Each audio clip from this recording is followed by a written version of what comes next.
5 محرم الحرام کو یزیدی حکومت کی طرف سے وہ حکم نافذ ہوا جس نے انسانیت کو شرمندہ کر دیا، یعنی پانی کی بندش کا حکم، جو کہ 4 محرم سے بند کر دیا گیا تھا۔ عبداللہ بن زیاد جو اس وقت کوفہ و بصرہ کا گورنر تھا نے امام حسین علیہ السلام اور ان کے قافلے پر پانی بند کرنے کا حکم صادر کر دیا۔ عبداللہ دراصل زیاد بن ابیہ کا بیٹا تھا۔ عبداللہ کا باطن ہمیشہ سفاکی، دھوکہ بازی اور خوف پر مبنی رہا، اور یہی اس کی حکمرانی کا طرہ امتیاز بھی رہا تھا۔ اور یوں اس کو پانی کی بندش کی ذمہ داری سونپ دی گئی۔ عمرو بن حجاج جو قبیلہ زبید کا ایک سردار اور یزیدی فوج کا مقامی کمانڈر تھا، وہ فرات کے کنارے اپنے سپاہیوں کے ساتھ تعینات ہوا اور حکم دیا کہ امام حسین علیہ السلام یا ان کے کسی بھی ساتھی کو پانی نہ لینے دیا جائے۔ امام حسین علیہ السلام نے کچھ ساتھیوں کو فرات تک بھیجنے کی کوشش کی، لیکن دشمن کے تیروں نے انہیں پیچھے ہٹنے سے مجبور کر دیا۔ اسی دن ایک اور کوشش کی گئی۔ عمر بن سعد جو کہ صحابی رسول حضرت سعد بن ابی وقاص کا بیٹا تھا، ابن زیاد کی طرف سے اسے امام حسین علیہ السلام کے خلاف فوج کا سپہ سالار مقرر کر دیا۔ اس نے امام حسین علیہ السلام سے دوبارہ مذاکرات کی کوشش کی۔ عمر بن سعد نے پیغام بھیجا کہ اگر آپ یزید کی بیعت نہیں کرتے تو کسی سرحدی علاقے جیسے آرمینیا یا آذربائیجان چلے جائیں تاکہ لڑائی نہ ہو۔ اور پھر جب یہی تحریر ابن زیاد کو بھیجی گئی تو وہ غصے سے لال ہو گیا اور اس نے اسے رد کر دیا اور حکم جاری کیا کہ مجھے حسین علیہ السلام کی بیعت چاہیے یا ان کا سر۔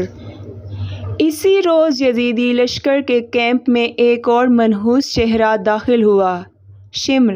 یہ وہی شخص تھا جو جنگی صفوں میں حضرت علی رضی اللہ کے لشکر میں شریک رہا تھا، مگر دل میں نفاق، حسد اور ہرس چھپی ہوئی تھی۔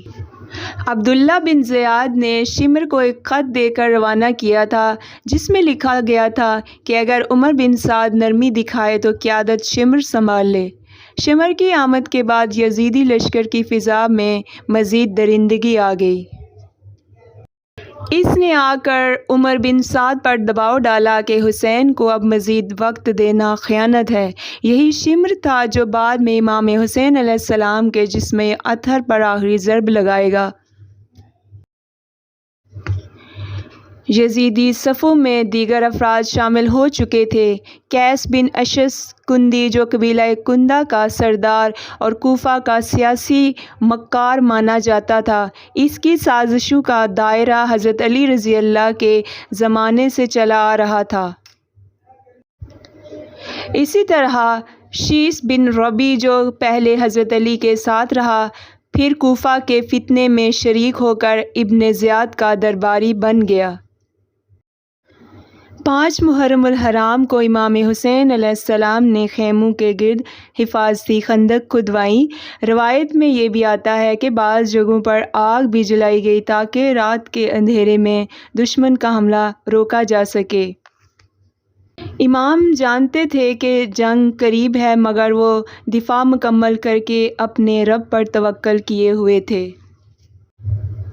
اس روز امام حسین علیہ السلام نے اپنے وفادار ساتھیوں کو ایک بار پھر جمع کیا۔ ان کے دلوں میں ممکنہ شہادت کا یقین اثر کر چکا تھا۔